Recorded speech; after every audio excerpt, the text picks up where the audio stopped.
নারীর জীবন ব্যাখ্যা করেছ। আমি অনুভব করলাম। এবার আমি ঈশ্বরের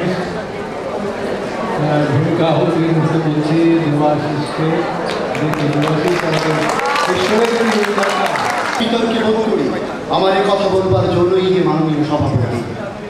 কেননা মাননীয় সভাপতি আরও সব মানুষের মতোই আমার সৃষ্ট মাত্র। এই পৃথিবীতে চেষ্টা করার মতো কেউ নেই বোধ করি আমার সামনে দাঁড়িয়ে। আপনারা খুব সৌভাগ্যবান এ কারণে যে আপনারা ঈশ্বরকে সচক্ষে অবলোকন করতে পারছেন। আমি ঈশ্বর।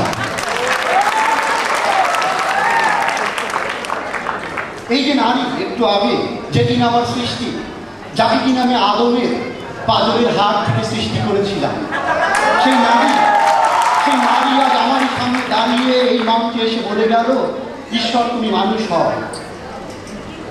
ঈশ্বর মানুষ হবে কিনা সে বড় দীর্ঘ প্রশ্ন। তবে যে ঈশ্বর আমি, যে ঈশ্বরকে আপনারা কোনোদিন চোখে দেখেন, সেই ঈশ্বর যখন আমি আজ আপনাদের সামনে এসে দাঁড়িয়েছি, সেই ঈশ্বরকে তো আমি বাঁচাবই, বরং ঈশ্বরকে মানুষ নয় আমি বলবো এই কারণে যে এই যে নদী, এই যে সাগর, এই যে সমুদ্র, শস্য দানা, মাটি, মৃত্তিকা, ইন্দ্রিয় চোখ, আর এইসব জলকণা, আকাশ, তারকার আদি, এই সব কিছু তো এই নারীর জন্য, এই পুরুষের জন্য।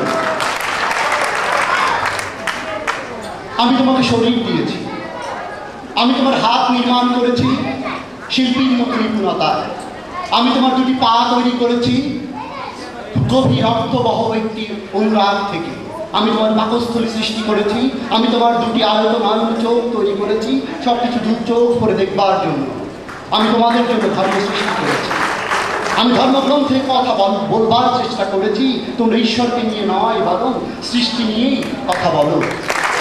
নিশ্চয় তোমরা সমাধান করবে না, কেননা আমি তোমাদের স্রষ্টা এবং আমাকে নিয়ে বলবার কোনো বিষয় তোমাদের নেই এবং থাকতে পারে না।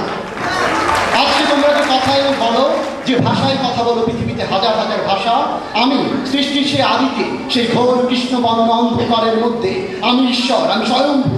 আমি যখন তোমাদেরকে বললাম কুল হও, সব কিছু হয়ে গেল।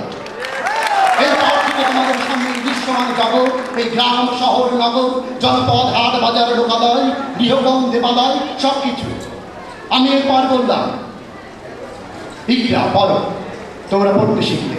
তোমার মুখের যে জবান, যে ভাষা, আজকে যে মা তার সন্তানের কাছ থেকে দুগ্ধ পানের জন্য আহ্বান নিয়ে এসে দাঁড়ায়, সে ভাষাকে আমারই দেয়া তুমি ভুলে গেছো হে নারী।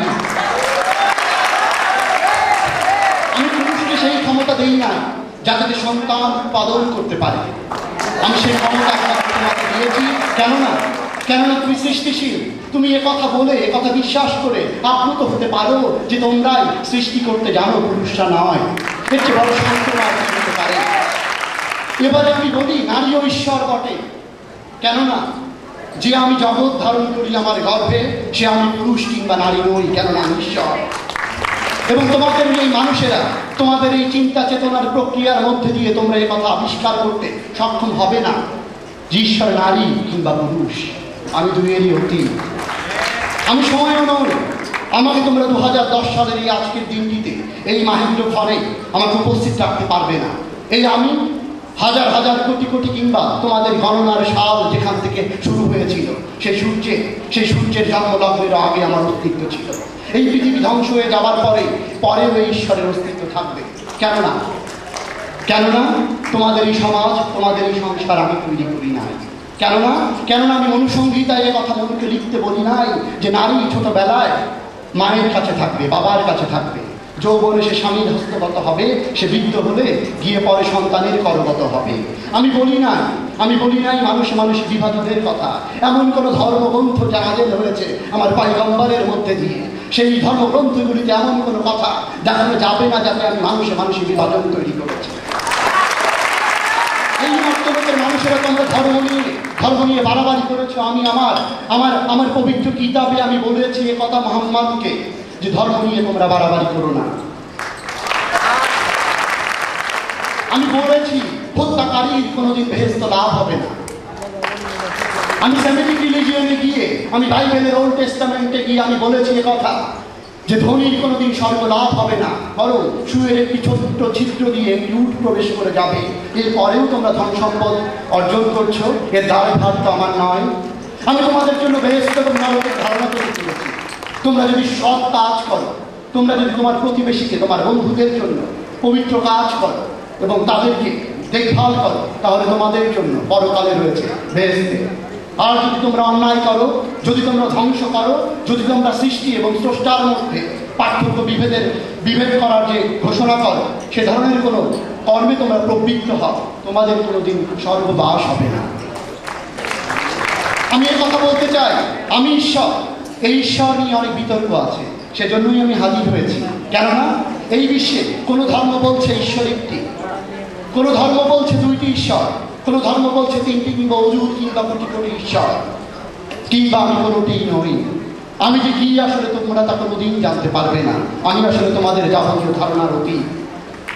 আমি যে কথা বলতে চাই, একজন কবি যখন কবিতা লেখেন, যখন লেখেন যে করুণা করে হলেও চিঠি দিও, এবং আঙুলের মিহি সেলাই করে করে তিনি যে কবিতা বা যে কাব্য তৈরি করেন, কিংবা 7ই মার্চে যখন এই রেসকোর্স ময়দান সবুজ ঘাসের বদলে লাখ লাখ কোটি কোটি মানুষের অবয়বে ছেয়ে যায়, একটি পতাকার জন্ম হয়, তখন আমি জানি আমার মানুষেরা ঈশ্বরের মতো হয়ে উঠছে। আমি জানি এই মানুষ ঈশ্বরত্ব অর্জন করছে। এই ভেবে তোমাদের জন্য এই ত্রিভুবনে আমি এমন কিছুই তৈরি করি নাই যা তোমাদের কাজে লাগবে না। কাজেই আমাদেরই তুমি মহান, আমার কারণেই তুমি আজকে এইখানে, আমার কারণেই তুমি এবং তুমি মানুষ এবং তুমি নারী এবং তুমি মানুষ। সকলকে ধন্যবাদ।